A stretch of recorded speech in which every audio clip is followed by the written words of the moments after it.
Lockdown ई पाठशाला DC Ramgarh में बच्चों, आज आपका पुनः स्वागत है। आज मैं वर्ग अष्टम विषय हिंदी पाठ संख्या 8 अमरूद का पेड़, जिसके कथाकार हैं ज्ञान रंजन जी, लेकर आपके समक्ष उपस्थित हुआ हूं। अब मैं इस पाठ के प्रमुख उद्देश्य, कथाकार के कहने का भाव, कथाकार हमें क्या शिक्षा देना चाहते हैं बतलाता हूँ। प्रस्तुत पाठ में लेखक ने अपने घर के अहाते में लगे अमरूद के पेड़ से अपने जुड़ाव और उसके कारण घर में आए आनंद एवं आशंकाओं का मार्मिक वर्णन, चित्रण किया है। अपनी मां के अंदर गहरे बैठे इस पेड़ से जुड़े अंधविश्वास को दूर करने का लेखक का असफल प्रयास और अगली पीढ़ी द्वारा उस अंधविश्वास पर रोष भी प्रकट किया गया है, जो भविष्य में ऐसी चीजों के उन्मूलन के प्रति एक आशा जगाती है। इस पाठ में कुछ कठिन शब्द आए हैं, मैं उनके अर्थ को आपके समक्ष रखना चाहूंगा। इस पाठ में वे शब्द हैं सुमार, सुमार का अर्थ है शामिल, कुनबा परिवार, सत्याग्रह सत्य के प्रति आग्रह, अंतरजातीय अलग जातियों में, प्रतिकर प्रसन्नता उत्पन्न करने वाला, भर्त्सना डांट या निंदा करना, प्रसंग मामला, व्याप्त फैला हुआ, माहिरी कुशलता, आत्मीयता अपनापन, वहशत पागलपन, ओप चमक, ढेपियां फल का वह भाव जो डाली से जुड़ा होता है, जागृति जागरण या जागरूकता, निमग्न डूबा हुआ, द्रवीभूत पसीज जाना या दया का भाव उत्पन्न होना, श्रेयस्कर अच्छा, चकत्ता दाग, जिसे देहाती भाषा में हम लोग चकता भी कहते हैं, जिसका अर्थ दाग होता है। अब मैं प्रस्तुत पाठ में जो प्रमुख बातें उभर कर आई हैं आपके समक्ष रखना चाहूंगा। इस पाठ में लेखक के घर के सामने एक अमरूद का पेड़ स्वयं जन्म लेता है, धीरे धीरे वह बढ़ता है, उसकी छाया सुखद छाया होती है, जिसमें बैठकर लेखक के भाई बहन उस पे झूला लगा लेते हैं, झूला झूलते हैं। पर कन्हैया बाबू की बूढ़ी पत्नी के यह कहने पर कि घर के दरवाजे के सामने उस पर भी, जिनका घर पश्चिम मुखी हो, पश्चिम मुंह का हो, यदि अमरूद का पेड़ और नींबू का पेड़ रहता है तो वह अशुभ होता है। इस पर लेखक की मां थोड़ा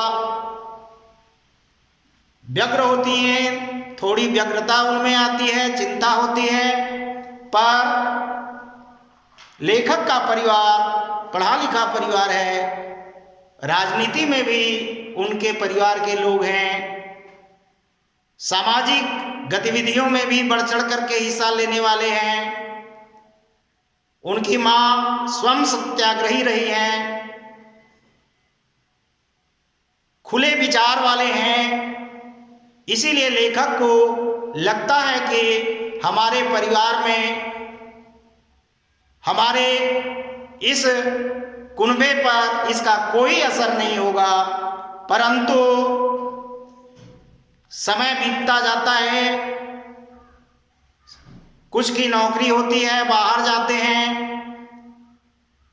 समय बीतने के उपरांत बड़े जो भाई हैं और भाभी, उनका आपस में बंटवारा होने का होता है।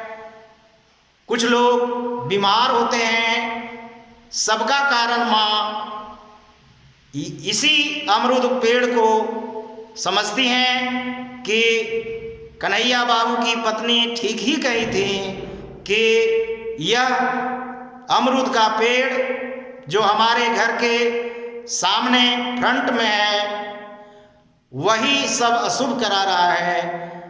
और अंततः इस अमरूद के पेड़ को कटवा दिया जाता है। जब धूप वहाँ कभी फटकती नहीं थी, आज उस स्थान पर सूरज की किरणें तीखी रोशनी बिखेर रही होती हैं। लेखक के भाई बहन उस पेड़ से इतने आत्मीयता पूर्ण व्यवहार उनके साथ हुआ है, वे आपस में इतने जुड़े से हो गए थे कि अमरूद का पेड़ के नहीं रहने पर उनको बहुत खलता है।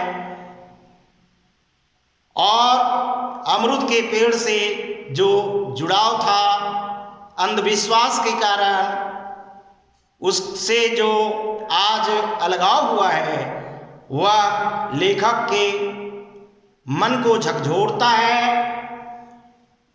उसके उन्मूलन के प्रति एक गहरा भाव मन में पैदा होता है। और अमरूद के पेड़ से जो इनके परिवार का लगाव है, वह स्वतः सिद्ध हो जाता है।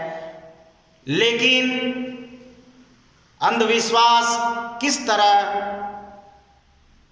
मन में गहरा पैठ छोड़ता है, यह भी इस पाठ में बतलाया गया है, जिसके कारण ही अमरूद के पेड़ को काटा गया है।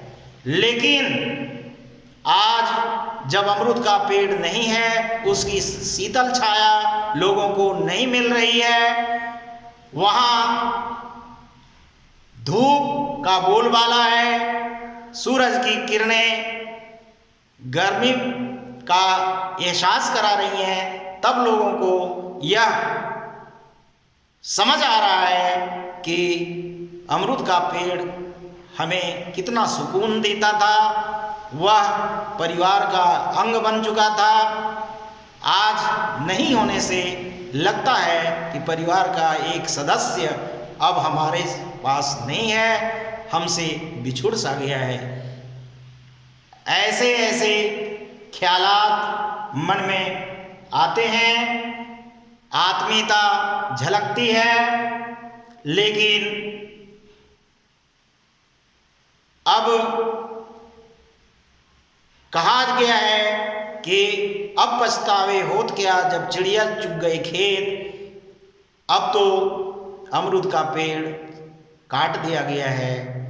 गहरा भाव मन में आता है और हिलकोरे लेकर मन को अशांत कर देता है। इस तरह यह कथा ज्ञानरंजन जी ने समूल भविष्य की चिंताओं के उन्मूलन और अगली पीढ़ी द्वारा अंधविश्वास के प्रति गहरा रोष प्रकट करने के लिए इसे उद्धृत किया है, हमारे समक्ष रखा है। अब हम सबों को विचार करना है कि क्या अंधविश्वास में पेड़ पौधों का काटना, हरे भरे पेड़ पौधों को नष्ट करना क्या उचित है। इस पर हम लोग आपस में तर्क करेंगे, चर्चा करेंगे और वृक्ष लगाने के प्रति हमारी आस्था होनी चाहिए। उसके काटने के लिए हमें कभी उद्यत नहीं होना चाहिए। इन्हीं भावों के साथ आज मैं अमरूद का पेड़ शीर्षक कहानी को यहीं पर विराम देता हूँ।